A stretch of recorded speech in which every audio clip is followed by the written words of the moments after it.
शिव भक्तों के इंतजार की घड़ियां होने वाली है खत्म। महाशिवरात्रि पर्व के आने में बस कुछ दिन ही बचे हैं। हिंदू कैलेंडर के अनुसार महाशिवरात्रि का त्योहार फाल्गुन महीने के कृष्ण पक्ष की चतुर्दशी तिथि को मनाया जाता है। इस बार ये तिथि 8 मार्च को है। इस दिन भक्त उपवास रखते हैं और भगवान शिव की पूजा करते हैं। इसके साथ ही रात्रि जागरण भी करते हैं। इस दिन भक्त भोले को प्रसन्न करने में कोई कसर नहीं छोड़ते, चाहे वो पूजा पाठ हो या फिर भोग। तरह तरह से श्रद्धालु शिव को प्रसन्न करने में लगे रहते हैं।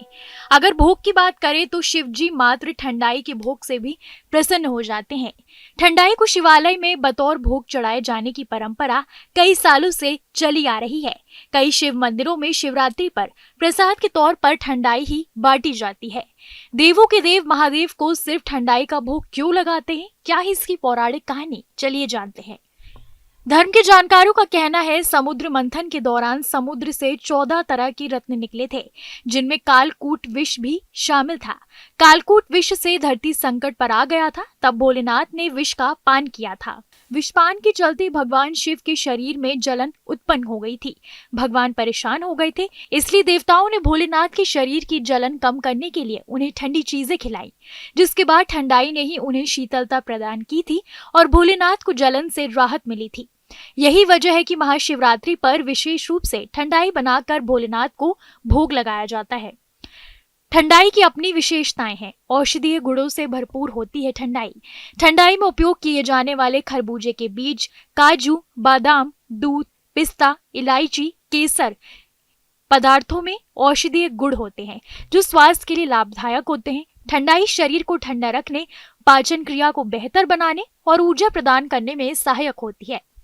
खास बात यह है कि महाशिवरात्रि वसंत ऋतु के शुरू में आती है, जब मौसम में गर्मी बढ़ने लगती है। इसके गुण शरीर को शीतलता प्रदान करते हैं। भगवान को भोग लगाने के भी कुछ नियम हैं। चलिए जानते हैं कौन से हैं वो नियम।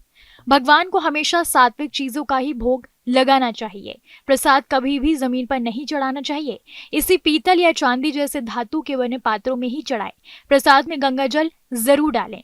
पूजा पूर्ण होने के बाद प्रसाद को भगवान के पास से उठा लें और इसे श्रद्धा पूर्वक सपरिवार ग्रहण करें। महाशिवरात्रि के दिन सुबह से ही शिव मंदिरों और शिवालयों में श्रद्धालु पहुंचने लगते हैं। शिवलिंग पर बेलपत्र, फूल, धतूरे चढ़ाते हैं और दूध, दही, जल, गंगा जल से अभिषेक करते हैं। अभिषेक करते समय शिव मंत्रों का जाप करते हैं। शिवरात्रि के दिन भगवान शिव की पूजा के साथ साथ शिव परिवार के सभी सदस्यों की उपासना की जाती है।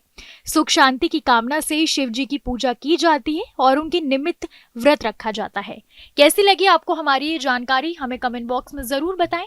बाकी धर्म कर्म से जुड़ी तमाम जानकारियों के लिए सब्सक्राइब कीजिए हमारा डिजिटल चैनल और देखते रहिए न्यूज नेशन स्तुति।